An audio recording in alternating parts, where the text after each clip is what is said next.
anniversary nga pala, holiday dito sa New Zealand, napag-isipan namin na mag-grocery shopping. Kasama of course ang buong family kasi nga walang trabaho si Mister. Napakarami nga palang watermelon ngayon dito sa New Zealand season. Alam niyo naman summer. So si Mister alam niyo paborito talaga yung watermelon. Last week nga pala ng mga bata at next week papasok na ulit sa school. Full tank pa rin tayo sa pag-grocery. Alam niyo naman, pag walang pasok, may lunch sila dito sa bahay, may snacks pa. Pag nasa school naman libre lang lahat.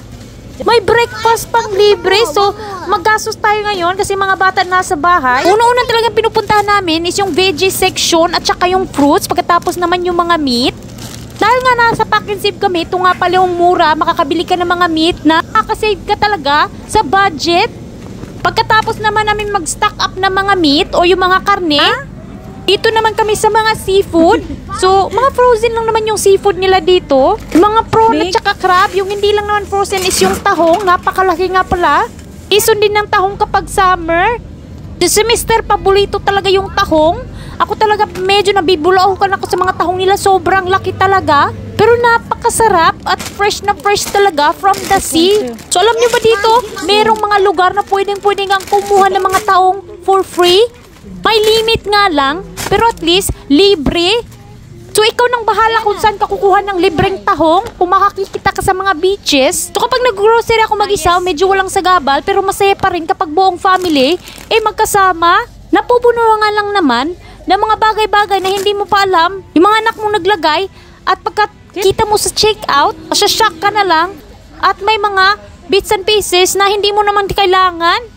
So, meron nga pala tayong ditong rice, of course. Ito yung mga napaka-importanting bagay para sa grocery natin this week.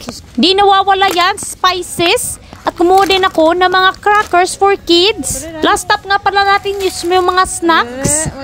At after nga pala, nagtungo na kami sa mga frozen section. Si Silas nga pala gustong-gustong bumili ng lollipop. So after namin paikot-ikot, natapos na kami sa pag-grocery shopping at nagbayad na. Of course, chinek ka pala ni Georgia kung natik namin lahat ng mga nasa grocery list. Yun yung mga nilista ko na bibili namin for 2 days, for this week's grocery.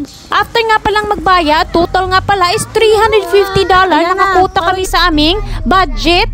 Pagka-uwi nga pala namin ako nang nag-drive, si Mister kasi nagpahinga at nag-volunteer talaga ako mag-drive from the supermarket pauwi sa bahay. So back and forth na yan kasi nagte-training na rin ako sa pag-drive. Para naman pwede na ako mag-isa na lang pumunta dito at magmaneho papunta. Medyo malayo-layo kasi ito. So pagkadating namin ng bahay, nag-arrange na agad ng pinamili. At of course kasama ko si Mister, yung mga anak ko na pa nagsilayasan na. So guys, thank you for watching this video. I hope nag-enjoy kayo at sa susunod naman na vlog.